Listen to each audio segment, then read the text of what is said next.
विवादित steel plant मंत्री मोहम्मद अकबर परिवार का। मित्रों, आपका स्वागत है। मैं प्रमोद ब्रह्म भट्ट आपका हमारे नवोत्थान यूट्यूब चैनल में स्वागत करता हूं। पिछले एपिसोड में हमने विवादित एफआर स्टील प्लांट के स्वामित्व के बारे में सिर्फ मंत्री परिवार के होने की संभावना व्यक्त की थी, क्योंकि उसका संचालन मंत्री पुत्र के द्वारा किया जा रहा था।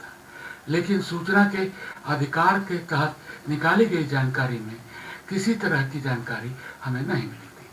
अब जबकि गहराई से पता किया गया है तो यह विवादित स्टील प्लांट प्रदेश के कद्दावर मंत्री मोहम्मद अकबर के परिवार का निकला। अब हम आरोप नहीं लगा रहे, बल्कि मंत्री परिवार के द्वारा स्वयं केंद्रीय विभाग की वेबसाइट में भरी गई जानकारी के आधार पर यह कह सकते हैं और यह प्रमाणित हो रहा है कि यह उन्हीं का है।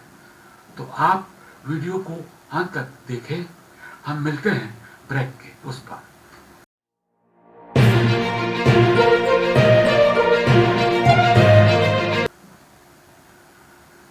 मित्रों, आपका पुनः स्वागत है।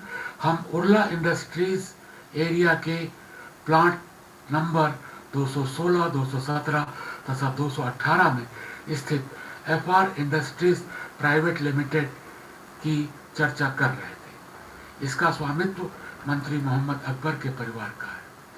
चलिए मिनिस्ट्री ऑफ कंपनी अफेयर्स की साइट में अपलोड एफआर इंडस्ट्रीज के प्रपत्रों का अध्ययन करें।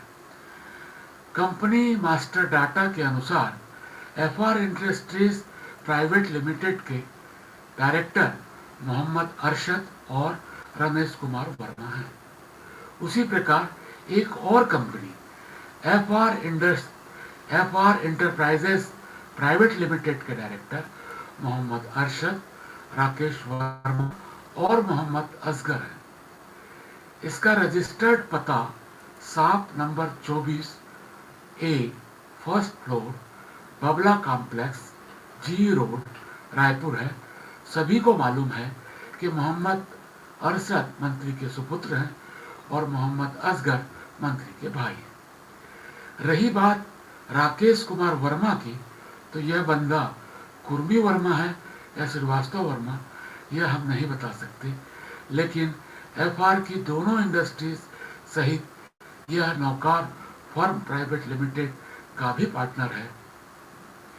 ये वही कंपनियां हैं जिन कंपनियों ने एफआर इंडस्ट्रीज प्राइवेट लिमिटेड के स्टील प्लांट में पैसा लगाया है।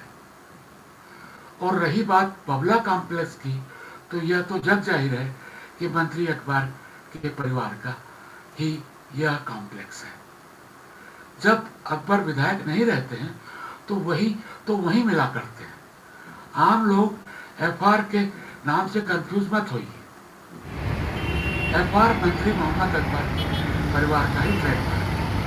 आपने यह नाम एक जगह और लिखा देखा, राजकुमार कॉलेज के सामने पेट्रोल पंप में भी एफआर फ्यूल लिखा है, वो भी मंत्री परिवार का ही है। यानी एफआर इंडस्ट्रीज और एफआर इंटरप्राइजेज इसी परिवार के व्यापारिक विकास का हिस्सा है।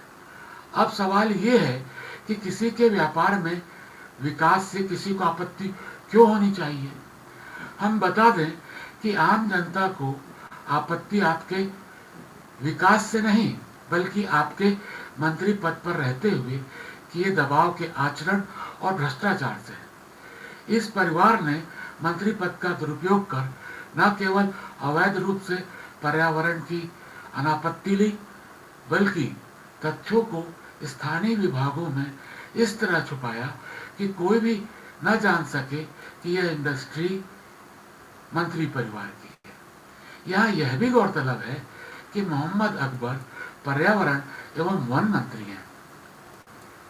इनके दबाव के चलते ही विभाग से सूचना के अधिकार में निकाली गई प्रति में मंत्री परिवार का कहीं भी कोई जिक्र नहीं मिल रहा है। आपको नहीं लगता कि मंत्री बनने के बाद जो फर्म कल तक साधारण कार्य कर रही थी, वह अचानक उद्योग की मालिक बन जाती है?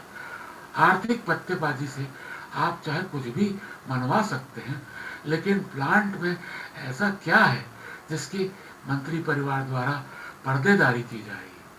अब आम जनता की ना तो समझ है और ना ही हैसियत कि मंत्री परिवार के भ्रष्टाचार को उजागर कर सके।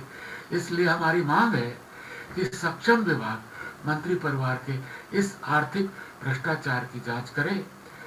मंत्री परिवार के भ्रष्टाचार की जांच स्थानीय एजेंसियां क्या कर पाएंगी, जिनके स्वयं की कार्यवाही संदेह के दायरे में है, और मामला चूंकि करोड़ों की हेरा फेरी का है, इसलिए जनहित में हम इस चैनल के माध्यम से ईडी से यानी प्रवर्तन निर्देशालय से मांग करते हैं कि वह सूक्ष्मता से इस प्रकरण की जांच करें। आप चाहे तो मामले को समझने के लिए हमारे पुराने अंक पर भी अवलोकन कर सकते हैं, हम लिंक दे रहे हैं।